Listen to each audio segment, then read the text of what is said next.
Bien-aimés dans le Seigneur, vivat Jésus, Père Marie.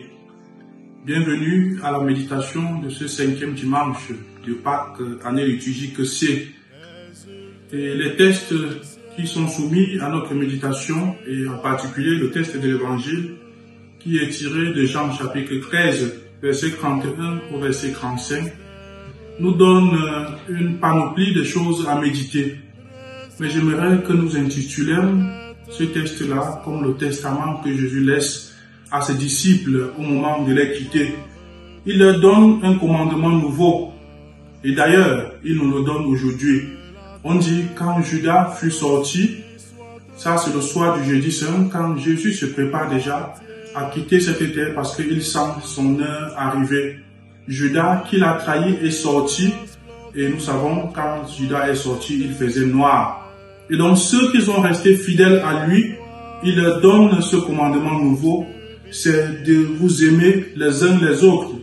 Et c'est donc cette première partie-là qui nous intéresse particulièrement, parce que nous aimer les uns les autres, c'est quelque chose qui anime notre vie de foi, qui anime notre vie sociale, qui anime notre vie ecclésiale et qui donne du souffle et du témoignage à ce que nous sommes en particulier. Mais à ce niveau-là, Jésus est passé à une deuxième étape, parce que pour moi, la première, aimez-vous les uns les autres, peut avoir comme référentiel de l'amour nous-mêmes. Mais Jésus, dans la deuxième partie, il dit quelque chose de formidable. Comme je vous ai aimé, aimez-vous les uns les autres. C'est-à-dire que désormais, le référentiel de notre amour n'est plus centré sur nous-mêmes, mais désormais, il faut passer de nous-mêmes à l'amour que le Christ a pour nous. Donc, désormais, ce n'est plus moi-même qui suis le référentiel, mais c'est l'amour que Jésus a eu pour l'humanité qui est le référentiel de mon amour. C'est-à-dire un amour sans limite, un amour qui se donne à ne pas calculer, un amour qui part jusqu'au sacrifice de soi. Et c'est donc ça, la nouveauté, quand on parle de commandement nouveau, c'est ça la nouveauté de l'amour, parce que le Christ est désormais le lampadaire qui éclaire et sur lequel nous prenons les brins de lumière pour éclairer la vie de nos frères et sœurs à travers notre amour. Et donc Jésus, plus tard, quand il finit, il nous donne donc une dernière recommandation. C'est de faire quoi? Il dit, c'est pas l'amour que vous aurez les uns pour les autres, que les autres vont voir, que les gens qui vous observent vont comprendre que vous êtes véritablement mes disciples. C'est-à-dire que quoi? Désormais, c'est votre comportement qui est l'épiphanie de votre appartenance ou de notre appartenance au Christ. C'est ça qui est l'épiphanie de notre présence dans le Christ. Donc désormais, on passe donc de quelque chose qui se dit de manière verbale à une action qui nous pousse. Et donc nous sommes désormais le référentiel pour ceux qui nous observent. De quelle manière?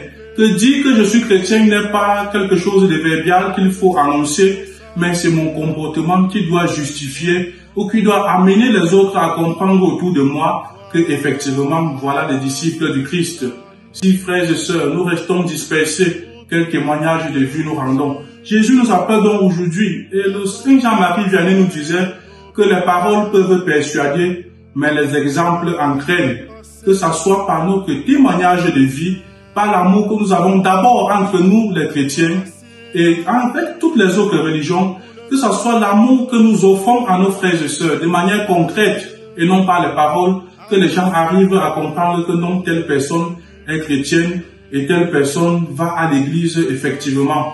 De telle manière que si donc moi qui suis chrétien, entre parenthèses, je le mets comme ça, mon témoignage de vie ne correspond pas avec ce que je porte comme chrétien, parce que les chrétiens, c'est ceux qui suivent le Christ, et suivre le Christ, c'est faire comme lui.